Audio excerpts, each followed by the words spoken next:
Je ne suis pas ce que vous pensez que je suis. Je suis ce que je pense que vous pensez que je suis. Et laissez ça vous couper le souffle juste un moment. C'est si puissant. Je ne suis pas ce que je pense que je suis. Je ne suis pas ce que vous pensez que je suis. Je suis ce que je pense que vous pensez que je suis. Donc nous vivons dans cette perception d'une perception de nous-mêmes. Par conséquent, mon identité est faite de ce que mes parents pensent que je devrais être. Mon identité est faite parce que ma faculté ou mon université pense que je devrais accomplir. Pendant que vous vivez dans cette bulle et cette chambre d'écho, arriver à ce que vous voulez vraiment faire est impossible. Parce que peut-être que ça ne correspond juste pas, et je pense que tellement de gens se sentent comme ça aujourd'hui, qu'ils ne correspondent pas au système d'éducation actuel, qu'ils ne correspondent pas aux 3 ou 4 ou 5 carrières que l'on vous enseigne qu'il existe. Donc, ce processus d'excavation de soi et d'actualisation demande en premier d'être exposé. Vous ne pouvez pas être ce que vous ne pouvez pas voir.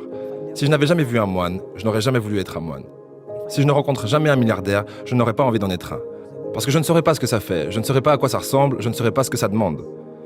Et je pense que c'est ça le plus gros challenge de notre société, que nous ne sommes pas exposés. Donc ça, c'est la première étape, être exposé à des expériences et des modèles uniques.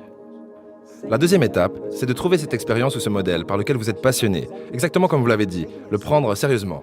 Soyez leur ombre, suivez leur réseau avec eux, passez du temps avec eux, observez-les, même de loin.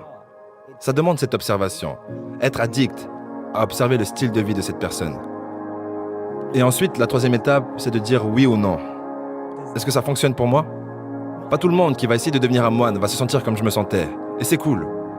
Mais pas tout le monde ne va partir et suivre, filer un milliardaire et dire « c'est exactement ce style de vie que je veux ». Ils peuvent vouloir les résultats, mais est-ce qu'ils veulent vraiment le dur travail qui va avec ?